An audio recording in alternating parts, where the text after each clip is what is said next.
Hello everyone, welcome to our channel. ఈరోజు మన వీడియోలో పాలకూరతో చట్నీ ఎలా ప్రిపేర్ చేస్తారో చూద్దాము. నాకు ఈ చట్నీ అంటే చాలా ఇష్టం. నాకే కాదు, మా ఇంట్లో అందరికీ, మా కిడ్స్ కూడా చాలా ఇష్టం. నేను weekly once compulsory maximum prepare చేస్తూ ఉంటాను. నాకు కర్రీ అంతగా నచ్చదు. సో టిఫిన్స్లోకి పల్లీ చట్నీ కంటే ఎక్కువ పాలకూర చట్నీనే ప్రిపేర్ చేస్తూ ఉంటానండి. ఇది హెల్త్కి కూడా చాలా మంచిది. ఇంకా లేట్ చేయకుండా ప్రాసెస్లోకి వెళ్దాం. ఇందులోకి నేను ఒక 2 కట్టలు పాలకూర తీసుకొని కడిగేసి కట్ చేసి పెట్టుకున్నాను. అలాగే పచ్చిమిర్చి, చింతపండు, 2 మీడియం సైజు ఉల్లిగడ్డలు, ఒక 10 to 15 వెల్లుల్లిపాయలు, కరివేపాకు, కొత్తిమీర తీసుకున్నానండి. ముందుగా ప్యాన్ పెట్టుకొని 1 కప్పు పల్లీలు యాడ్ చేసుకోవాలి. ఈ పల్లీల వల్లనే చట్నీ చాలా టేస్టీగా ఉంటుందండి. పల్లీలు ఎక్కువ మాడకూడదు, అలానే పచ్చిగా కూడా ఉండకూడదు. చిన్న మంట మీద వేయించుకోవాలి, అప్పుడే బాగా వేగుతాయి. ఆ పల్లీలతోనే మంచి టేస్ట్ వస్తుంది చట్నీకి. పల్లీలు వేగిన తర్వాత వేరే ప్లేట్లోకి తీసుకొని అదే ప్యాన్లో 1 స్పూను జీలకర్ర కూడా దూరగా వేయించుకోవాలండి. ఎక్కువ మాడకుండా చిన్న ఫ్లేమ్ మీద వేయించుకోండి. తర్వాత అది బౌల్లోకి తీసుకొని అదే ప్యాన్లో 1 స్పూన్ ఆయిల్ యాడ్ చేసుకొని మనము కట్ చేసి పెట్టుకున్న పచ్చిమిర్చి యాడ్ చేసుకోవాలి. మీరు కారాన్ని బట్టి యాడ్ చేసుకోండి. కొందరు ఎండుమిర్చి కూడా యాడ్ చేస్తారు, కానీ నాకు పచ్చిమిర్చితోనే టేస్ట్ బాగుంటుంది. అందుకోసమని నేను ఎక్కువ పచ్చిమిర్చినే యూజ్ చేస్తూ ఉంటాను. సో ఈ మిర్చి కాస్త వేగిన తర్వాత ఇందులోకి కరివేపాకు కూడా యాడ్ చేసుకోవాలి.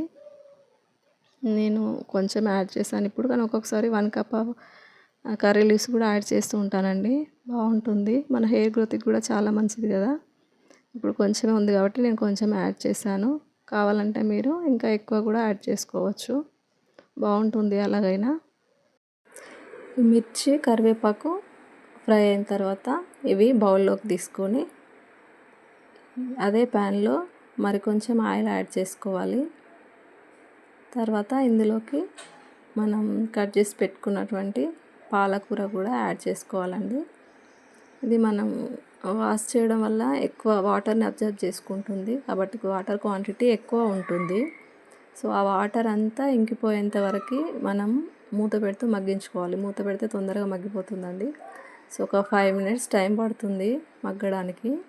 మధ్య మధ్యలో కలుపుతూ మగ్గించుకోవాలి. ఇది కొంచెం ఎక్కువనే మగ్గనివ్వాలండి, లేదంటే పచ్చి పచ్చిగా ఉంటుంది చట్నీ.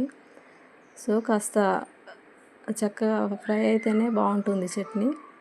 సో ఒక 2-3 minutes అలా వేగిన తర్వాత ఇందులోకి మనం ఒక నిమ్మకాయ సైజ్ అంత చింతపండు కూడా యాడ్ చేసుకోవాలి. చింతపండు కూడా మగ్గించుకుంటేనే బాగుంటుందండి. సో వేగిపోయింది కదా, ఇందులోకి నేను చింతపండు కూడా యాడ్ చేస్తున్నాను. సో చింతపండు యాడ్ చేసిన తర్వాత కూడా ఒక 2-3 minutes మగ్గనివ్వాలి. ఇంకా వాటర్ ఉన్నాయి కదా కొంచెం, ఆ వాటర్ కూడా ఇంకిపోయేంత వరకు మగ్గించుకోవాలి. ఒక్కొక్కసారి వాటర్ క్వాంటిటీ కూడా ఎక్కువ వస్తుందండి. వర్షాకాలం అయితే ఎక్కువ వాటర్ వస్తుంది. అది మీకు కావాల్సినంత యాడ్ చేసుకొని మిగతాది తీసేయచ్చు. ఇది పాలకూర ఉడికిన తర్వాత లాస్ట్కి ఫ్లేమ్ ఆపేసి కొత్తిమీర యాడ్ చేసుకోవాలి. తర్వాత మిక్సీ జార్లో జీలకర్ర, పచ్చిమిర్చి, కరివేపాకు, అలాగే ఒక 10 to 15 వెల్లుల్లిపాయలు యాడ్ చేసుకోవాలి. ఎక్కువనే యాడ్ చేస్తాను నేను, టేస్ట్ బాగుంటుందని. అలాగే ఒక బిగ్ సైజ్ ఉల్లిపాయ లేదా మీడియం సైజ్ ఉల్లిపాయలు 2 తీసుకోవచ్చు. అలాగే వేయించుకున్న పల్లీలు, 1.5 స్పూన్ సాల్ట్ వేసుకొని కోర్స్గా గ్రైండ్ చేసుకోవాలండి. తర్వాత ఇందులోకి మనము ఉడికించుకున్నటువంటి పాలకూర యాడ్ చేసుకుంటే మన చట్నీ ప్రిపేర్ అయిపోయినట్టే. మనం పోపు లేకుండా కూడా డైరెక్ట్గా తినొచ్చండి. ఇది ఒక్కొక్కసారి నేను అలాగే తినేస్తాం మేము.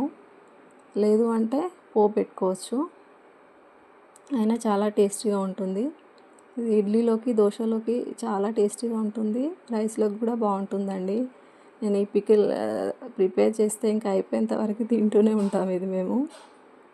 పోపు కోసం ప్యాన్లో ఆయిల్ వేసుకొని జీలకర్ర, ఆవాలు, కొంచెం శనగపప్పు, మినపప్పు, కరివేపాకు, కొంచెం పసుపు కూడా వేసుకొని దూరగా వేగిన తర్వాత మనము చట్నీలో యాడ్ చేసుకుంటే మన చట్నీ రెడీ అయినట్టే.